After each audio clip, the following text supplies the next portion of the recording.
Murid-murid, ikut cikgu eja dan baca ayat-ayat berikut.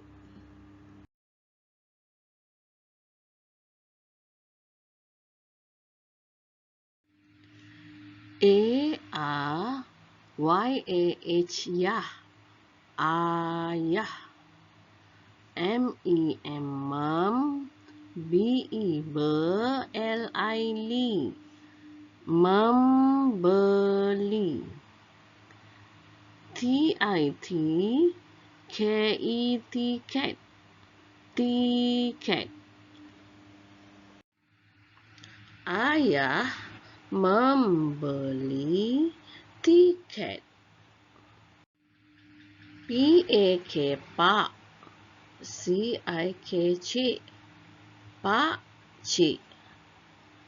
M-E, me. N-O, no. L-A-K, lak, menolak.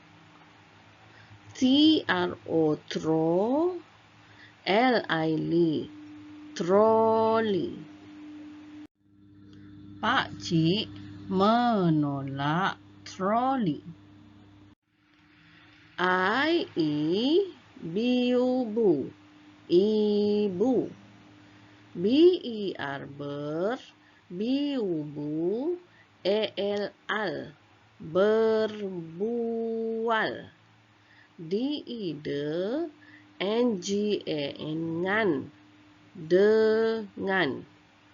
M-A-K, mak. C-I-K, cik, makcik. Ibu berbual dengan makcik. K-A-K, K-A-K, kak, kakak. D-A-N, dan. S-E, se. Piupu, piupu. Sepupu.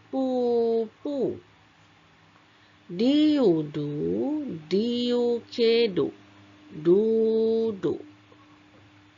D-I-D, di.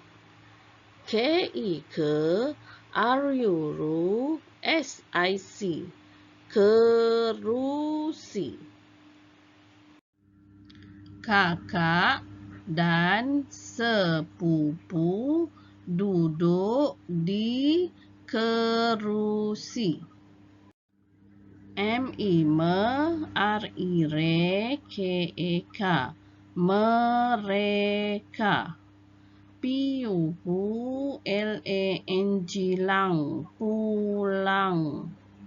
K-I-ke, ke. K-A-M, kam. P-U-N-G, pung, kampung. Mereka pulang ke kampung.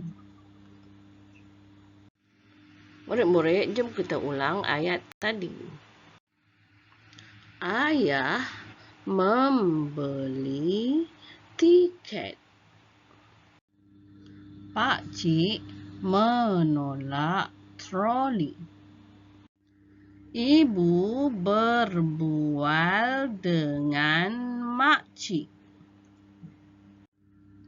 Kakak dan sepupu duduk di kerusi.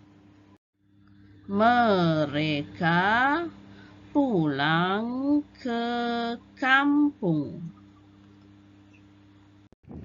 Sekian, terima kasih. Sehingga berjumpa lagi. Bye.